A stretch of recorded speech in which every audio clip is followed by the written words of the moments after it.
First Choice Bank, we know you can't always make it before the bank closes. With our integrated teller, you can talk to a live person as late as 7 p.m. on weekdays and noon on Saturdays. It's not just an ATM, it's an ITM. First Choice Bank, your choice for banking. Mississippi's trusted weather experts. This is Mississippi Live Weather at 6.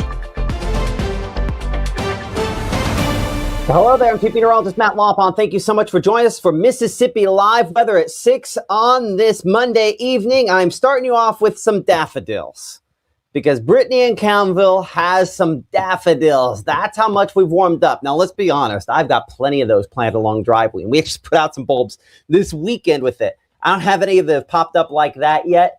But we expect with the warmth this week, I don't think that she will be alone because the warmth is part of our weather story we're tracking here in the Room to Room Weather Center this week. But we're also tracking a return to some rain chances by late Tuesday in particular. We're tracking how heavy those could end up becoming for you coming up here in a couple of minutes. Stormy for Valentine's Day, I think both ahead of that and behind it as well.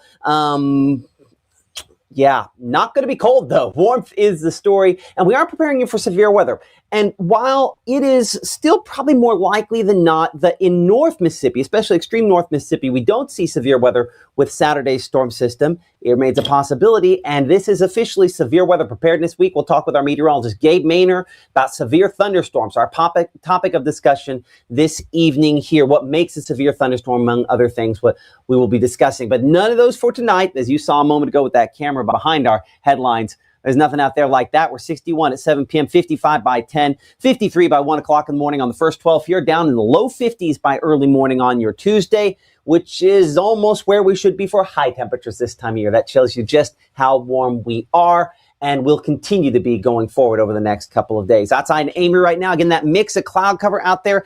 Most of these high, predominantly thin clouds you see there toward the horizon, those are coming with our next storm system. We'll show you on Mama Justice Doppler radar here in a minute. But 68 and warm there in the Amory area at this time. And again, that last little glow after sunset. Batesville, 63 degrees, our current temperature there. Again, traffic moving smoothly there around downtown under these mostly clear skies tonight.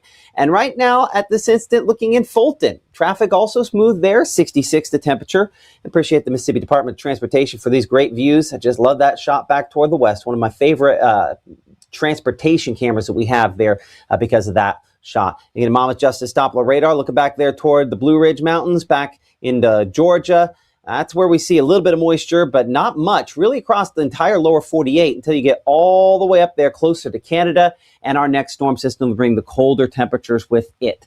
I'm much more concerned, I think, with the moisture coming with this storm system and eventually additional waves back behind it that eventually bring more thunderstorm chances. And we'll look at that in more detail with our future cast here in a minute. We're going to look at the combination of the jet stream winds aloft, right after the commercial break, by the way, and the amount of fuel to kind of determine just how this next more potent storm system eventually will work out. But in the nearer term, that HUC back out there toward the East Coast, that is the bigger story, keeping us dry and clear, and certainly is largely responsible from the warm weather that we have had the last couple of days. Because when you're on the backside of one of these, what we call return flow, get that flow out of the Gulf of Mexico, that is the warmer air. And that is certainly what has dominated today and will be tomorrow as we're still ahead of our next storm system. So looking at future cast here over the course of the next really 8 to 10 hours or so, just some clouds. That's it through 10 o'clock tonight. And then as we go overnight, those clouds do thicken up a bit more. You could start to see some moisture starting to get a little closer back with that storm system back out there that we're looking at toward the Baja of California. But that is still solidly west of us, as is anything more meaningful associated with this front. But that'll be the first wave that starts bringing some of those rain chances in by tomorrow, late day and night in particular, as they eventually move into North Mississippi. So future cast over the next 24 hours. We're going to start off around 51 tomorrow morning. We're 59 degrees by 9 a.m., 69 by noontime. I mean, come on. We typically should be middle to upper 50s, so way above our normal for this time of year. 72, not quite to record territory, but those southerly winds remain breezy. And another factor considering, while we do have some rain chances start to come back in by the evening on your Tuesday, the thinking is that there's still enough wind and still enough dry conditions that if you have some debris that you're considering burning, it might not be the best time to do that. You know, I had a personal text from one of the folks at the Mississippi Forestry Commission today and said, hey, just remind folks that the number one way in which wildfires start is from people burning debris.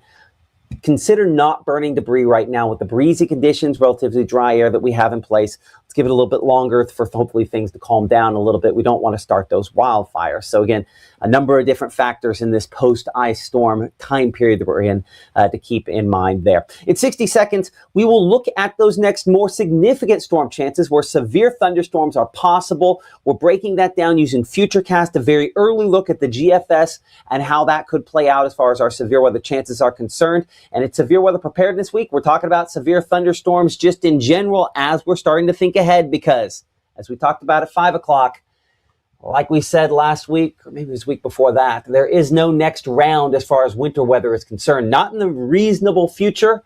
It's storms. We're tracking those here in the Room to Room Weather Center in 60 seconds. The Mississippi Live weather continues right after this. Game day brings its ups and downs.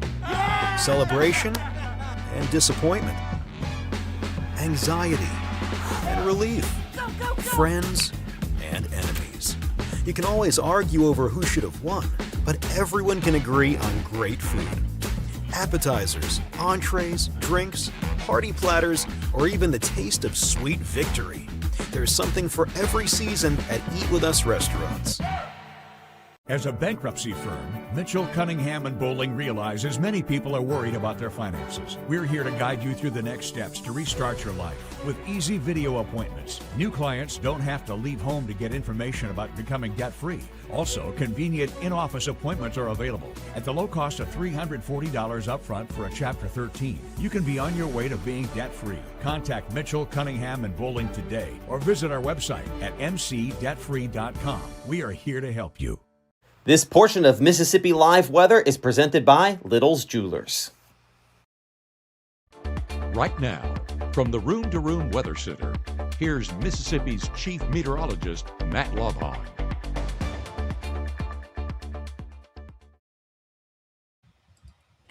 Well, hey there, I'm Chief Meteorologist Matt Lopon. Thank you so much for joining us here on Mississippi Live Weather. Rainfall is going to be relatively limited the next couple of days. One of the things we're looking at here on our rainfall forecast, amounts, at least with this kind of initial wave coming in over the course of the next day or so, expected to be pretty limited there. As you can see, we're looking at, maybe in some spots up around half an inch of rainfall, certainly better chances northern portion of the area. But if you're looking for a lot of meaningful moisture, that's not really something that we're overly impressed with this kind of next storm system that is coming in over the next few days. I reference that because, believe it or not, we still do have drought conditions in place for most locations still here. We had some improvement after the ice and the rainfall went with it, but we still do have over half of the area under at least level 1 drought. So we still need some moisture, despite the fact that the last moisture we had was all the frozen stuff that we did not want to see, which is part of the reason why, at least for some spots, compared to what we typically should see, we do have a few locations where we're above normal. For a lot of us, that's certainly not the case. So rainfall beyond kind of this next little wave here does get slightly better through the latter part of this week. And, if we start looking at the latter part of the week, the rainfall amounts there Thursday, Friday, and then even Friday into Saturday, we get quite a few locations, half inch to maybe inch of rainfall, possibly even in some spots to get 2 inches of rainfall. So I think that is going to be with what is a more well-organized and well put together storm system that is the case. As far as severe weather is concerned, that's not something of great concern. Obviously, no risk as far as today. And when we start talking about, the forecast over the long term, we look at these outlooks where we show severe weather risk. That's one of the places for that we look at that information there. But today, tomorrow, Wednesday, all the way through the week at this point here, no official severe weather risk. But we do think by Saturday, as confidence increases, we're probably going to see one of these. Is it level 1 risk? I think certainly South Mississippi, that remains a possibility, and possibly even into maybe central to North Mississippi as well. The way we're going to look at this is using a combination of what we show, jet stream and fuel. Let's talk about what we're looking at here. This is, in particular, looking toward this upcoming weekend and really this whole week's forecast, what we're analyzing. This storm system we have out there in the Pacific is the one that by the weekend brings us more active weather. The one here kind of running ahead of that there, that's what will bring some of the rain chances late tomorrow night. You can see it's a fairly shallow dip. You just compare the two of these, much more substantial, what we call a long wave versus a short wave system. The short wave, enough that pairs up with the front, will have some light chances of rainfall. But as we showed you a minute ago, half-inch of rain, probably on the top end of that there, maybe a few spots slightly more than that, but not many. This is the bogey that we're looking at. Very well defined in all of our projections. Still working on timing, but you'll see how it's very elongated. We show the trough kind of extending from Billings, Montana, all the way back to Los Angeles. We would call this a positively tilted trough, and that comes back to the mathematics on it. For us, we kind of like this angle here. That means it comes through relatively weak. The concern, though, is as we go toward your Thursday and eventually toward Friday, see how it becomes a little bit more north-south there for Friday and really is kind of digging up a lot in the atmosphere. As we head toward your Saturday, how it's almost directly north-south. And so that's a setup where I think there's enough of everything there that we could be talking about this bringing some storm chances with it. So this would be either a neutral or a negatively tilted trough once it kind of comes overhead. So I think the angle of this indicates enough that, in my opinion, now I'm going to bring Gabe in here behind the scenes for just kind of a brief commentary on this for a moment. In my opinion, this looks like, I think there's enough there that down, certainly I think, Gabe, in South Mississippi, we're probably talking about a severe weather chance on this. I mean, sometime around Saturday. I mean, there's still instability with that into Sunday as well, right? Yeah, I mean, just this entire system as it migrates on through, what you have is you have the low pressure center. You also have the cold front, and that's what's going to be kind of driving that lifting mechanism for some of those storms to climb. But you have that warm sector that's building behind that warm front. And so based off where that warm front sets up, how long we're going to be in it is going to really drive how much moisture is in the air. So there are still things that need to make sure to happen. But as we're talking about with severe thunderstorms on Severe Weather Preparedness Week, ingredients potentially in place, and therefore you might get something to come out of it. And that's one of the things that we're kind of fine-tuning as we head through this week. And that's one of the things Gabe will be talking more about here in a minute, how ingredients and things like that kind of figure into that. I appreciate that, Gabe. We'll talk to you more here in a couple of minutes. So the overall headline, looking at this particular projection, in my mind, again, this is our GFS, American model, sometimes what we call it. I think there's enough components in place that some storms certainly likely this upcoming weekend. When we're this far out, we don't define exact locations, exact strength, simply because there's just not good enough data. But there's enough there to say we're going to be stormy by the weekend, and it's reasonable to assume that some of those storms could potentially be strong to severe. Your planner, as far as day part is concerned, on your Tuesday, in the morning, we're looking at about 53 degrees. We're 69 by noon. We're 72 by afternoon, and rain chances start increasing into the evening, not really showing much at 7 p.m., maybe near the Mississippi River, and then progressing eastward into tomorrow evening. So it will be a warm and cloudier day than what we had today. But rain chances picking up by late tomorrow night. Here's Futurecast for tonight. And again, we are still well ahead of any of those major changes out and about on our region. All the cloud cover you see here, that's all coming from way back there toward locations toward the Baja of California, right there. And so you see how it's kind of turned up all of this moisture you see there. That largely does not make it here. It's taking Pacific moisture and just squeezing it out, kind of like a squeegee helps to squeeze the water ahead of it. It's really squeezing the moisture out there for some of the higher locations. So while that shows some reds and yellows, those don't really cross over the mountains, which is the reason why this initial wave here doesn't quite have, I think, long enough to power in with moisture from the Gulf of Mexico. As a result, we don't expect to have a lot of moisture out of it. And a lot more on that here in just a moment as we show it kind of come overhead. But 56, that high little temperature tomorrow morning in Greenwood. We're 54 degrees there in Grenada. Typically should be 36. This would have been high temperatures last week, but still running a bit below, a bit above our normal for this time of year, quite a bit above our normal. I mean, just hardly below where we should be for highs. So Tuesday, mostly cloudy skies, but keeping things dry here as we progress throughout the day. Noontime, 1, 2, 3 o'clock. You can see the shadow of that approaching front and any cold air behind it still north and west of us. That's why, though we are cloudy, we are dry, and we are warm.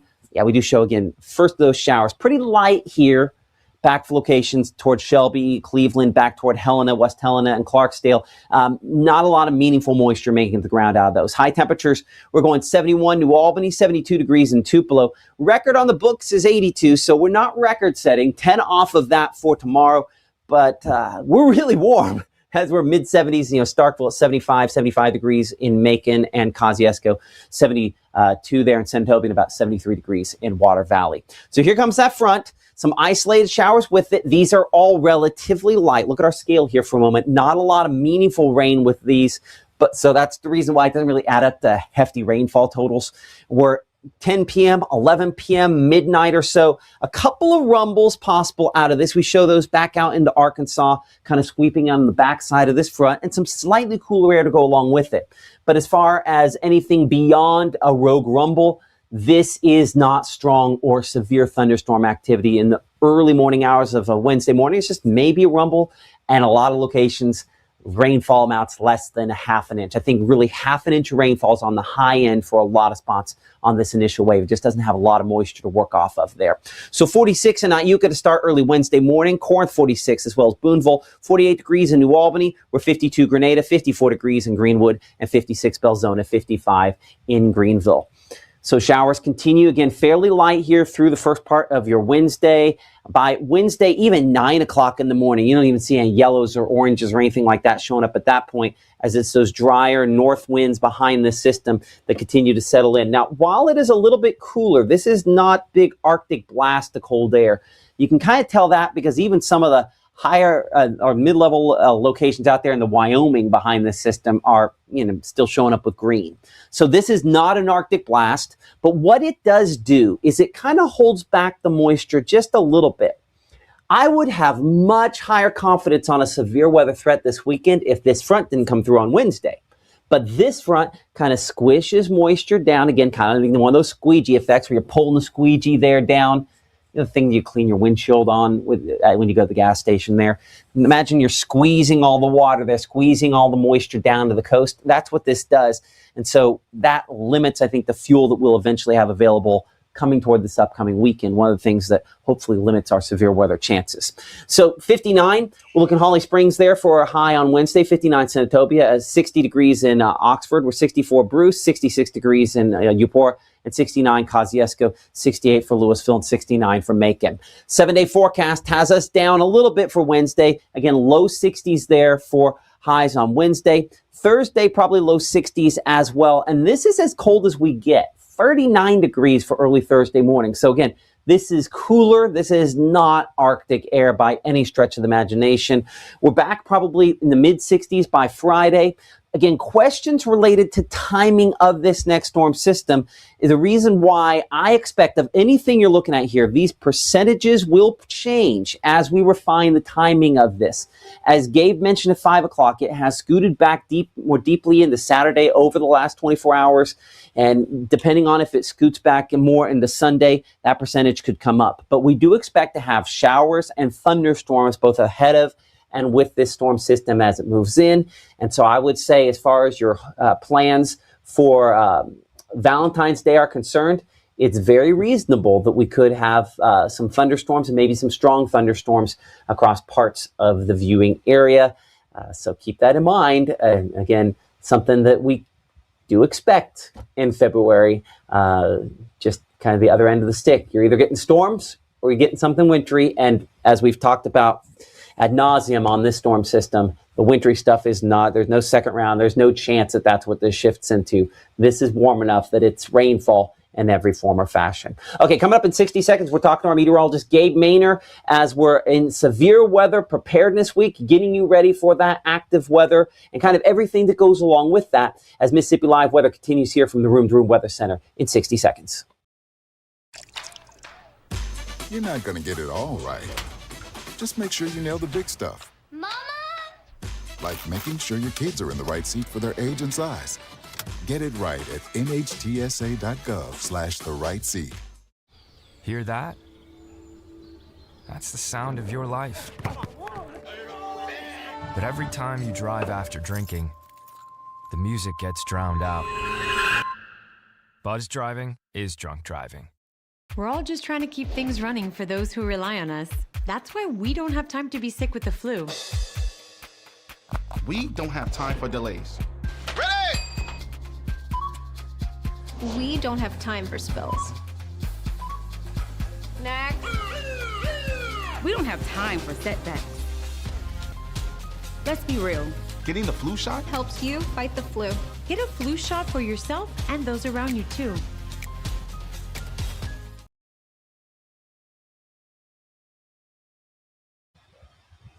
There's a lot of different things to think about in Severe Weather Preparedness Week, and one of those I think is hugely important is how you find about whether or not you're in danger. We talked about Weather Call back at the TV station, mentioning it again here, because if you are in the danger zone, it is basically like your personalized tornado warning. And when you start talking about what can you actually do about severe weather, the only thing you really do is have a way to protect your family and know when you need to engage that plan. And so Weather Call will call you if there's tornadoes for your area, if there's severe thunderstorms heading toward your area, if there's dangerous major flash flooding for your area. And that phone call, at least in my opinion, breaks through all the clutter of there's a zillionth text message, there's another alert. And I appreciate our app. I love our app. It does a great job. But making sure we have that extra layer, I think, is important. And that's where Weather Call comes in with that.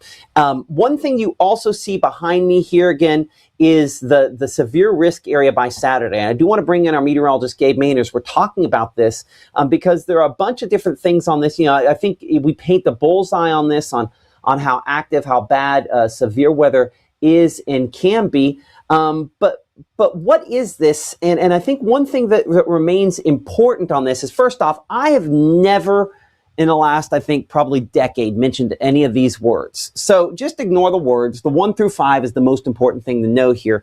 But Gabe, when we kind of look at this, the quantity of storms, the likelihood of seeing it, the opportunity is what this graphic that was originally designed just for weather nerds has become, mainstream, because it does a very good job of kind of explaining where is the greatest chance to see something, right?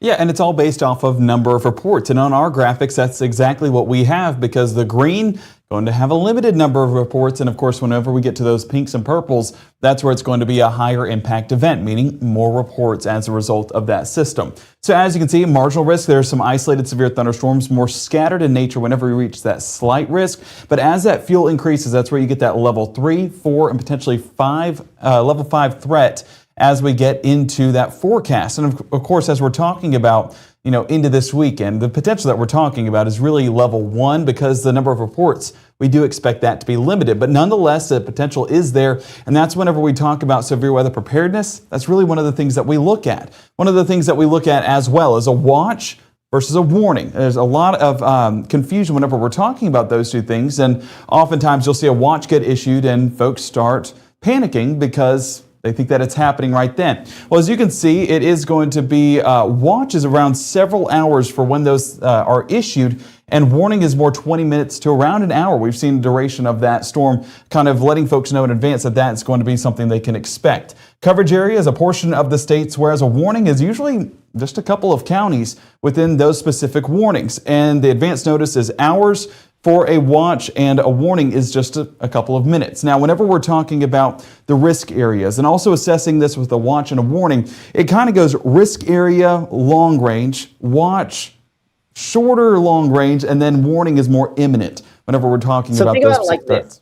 It's the outlooks we show, where we have that 1 through 5, that's typically days in advance. Maybe we're talking later today, but typically days in advance where we're really concentrating on that. We're showing that and leaning hard on that.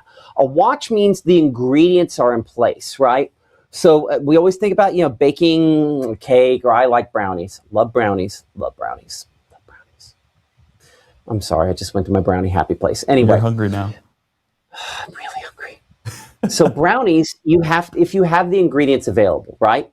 And they're all sitting on the counter, you're not imminently eating brownies, right? The ingredients are there. That's a watch. The ingredients are there. They've yet to combine to become something. In the case of a warning, the warning would be the scenario where the ingredients have been combined, they have been added and put into the oven, and they are presently baking. You might not be able to eat the brownies yet, but the brownies are actively being baked, and then once they come out, you can eat them. And so it's kind of like a tornado warning.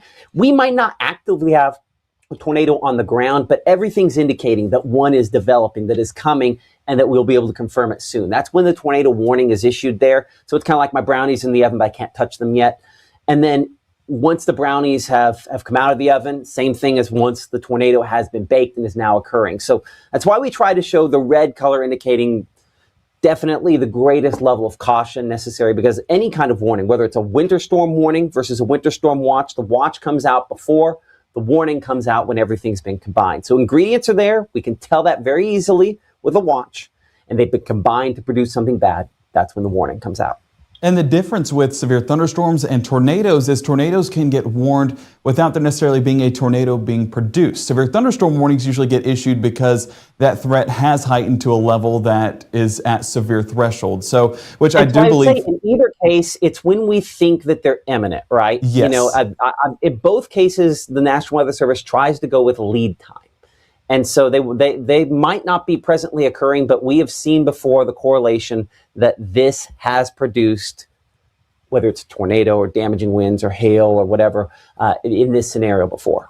Exactly. And so whenever you're assessing, what do you need to do in advance? We're talking about, do I have time to plan? Should I closely monitor the weather conditions? Now, you should do that on both, of course, but that's that severe thunderstorm watch, kind of getting that plan in place. And what better week than Severe Weather Preparedness Week as we get that plan together? Nothing as of note right now, maybe some thunderstorm activity into this weekend, but right now, on Monday, we can go ahead and get that plan in place and be prepared if that watch were to be issued and potentially if those warnings followed suit. Now, the warnings is whenever we need to seek shelter or, of course, go to enacting that plan. But has severe weather been reported or indicated, that's when those warnings are issued, because again, those ingredients have come together, the brownies are out of the oven, and then we're getting to see the effects of that, and usually those strong effects with severe thunderstorms. Those requirements: wind at 58 miles an hour or greater, hail 1 inch in diameter or greater, and a tornado. At any point, if a tornado is happening, it is, of course, a severe thunderstorm warning, but at that point, it is upgraded to a tornado warning,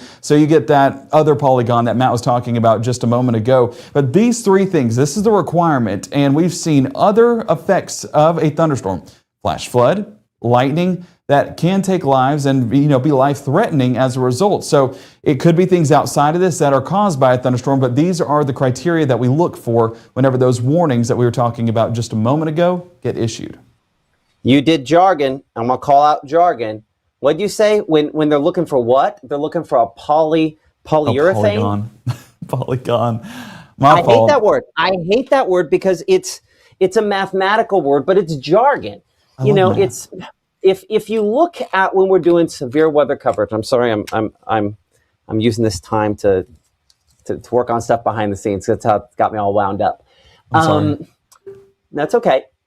But it's something we need to talk about here, because a polygon is basically a box. If you've ever looked on radar and you have that yellow box or the red box that we're talking about, hey, there's where a tornado or severe thunderstorm is, because it can have multiple, it's not just four sides, it's not a rectangle. It sometimes has four sides and sometimes it has a whole lot of others. So a shape with multiple sides to it is a polygon. And so that's where the term, the weather nerd, polygon comes from. But the reality is that, if you're in one of those boxes, then it means it's very probable that severe weather is occurring close by, and you should then, of course, begin that safe place. So the little outline of the box or the colored in box, in either case, if it's pretty small, fairly specific, we want to be very serious about the way we shelter in those situations. Yeah, and watches are usually issued by the county, whereas warnings, it's a specific area that could include some towns in a county, but not others. And so that's why, it is those polygons. I'm sorry. I loved math growing up, so I guess it was just a part of who I am. Don't break the habit. I promise. I know, one way or another. They are warning. The warning box. There you go, warning boxes. That's where it could include a couple of towns, and your neighbors up north might be in it, whereas you are not. But the watch, that's usually county by county, so you might see a little bit of a difference in there. Typically a lot larger. Watches cover a more substantial area. But as we look at specific effects, we just tracked the wind speeds with 58 miles an hour or greater. We also said tornado, but hail 1 inch in diameter usually becomes confusing. And one of the things we do during severe weather is ask you guys to submit your hail photos. And Matt, feel free to interject right here because we do have a sponsor that partners with us whenever it comes to hailstones. But whenever those hailstones happen, we like asking you to put up a coin or something that's common knowledge to everybody in the area to know the size of that hailstone. So if you look right here, 1/4 of an inch. I'll be honest, I know it's around there, but I don't exactly know how big 1/4 of an inch is. But if you tell me a pea, I know exactly the size of a pea. And same thing with dime, nickel, quarter, ping pong ball, golf ball, tennis ball, and yes, in some cases, we're talking baseball to softball sized hail. So that's where we use that common knowledge in order to talk about the sizes, and then you're able to forward that information to us, forward that information to the National Weather Service, and issue warnings from there. Because if you look, 1/4 and above, that's where it becomes that severe thunderstorm whenever it's just hail.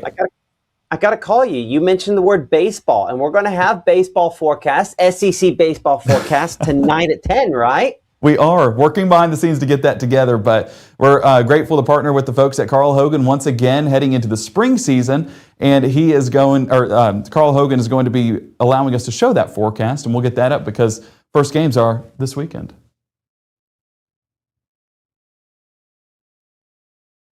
Matt, I don't know if your mic is on, if I'm looking behind the scenes.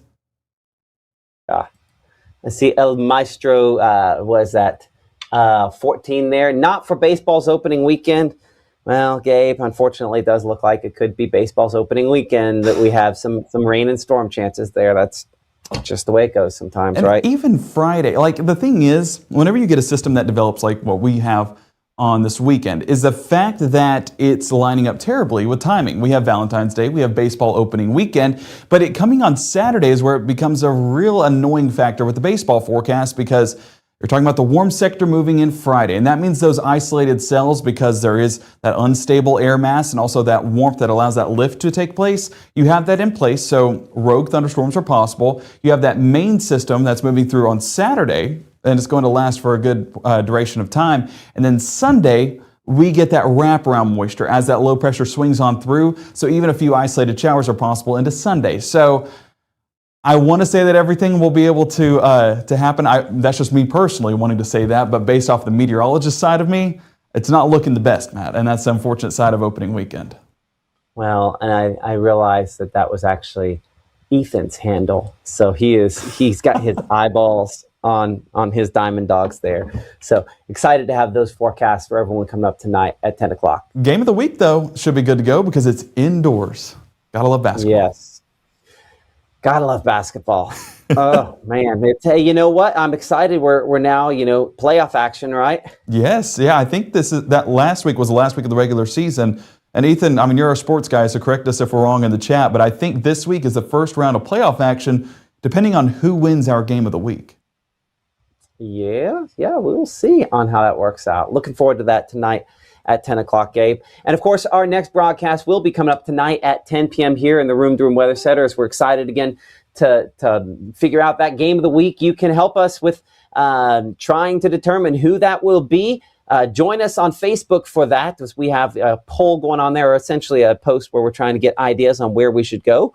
Put your city in there. We'd love to go ahead and stop on by. And again, thank you so much for supporting us here in the Room to Room Weather Center on Mississippi Live. We'll see you at 10.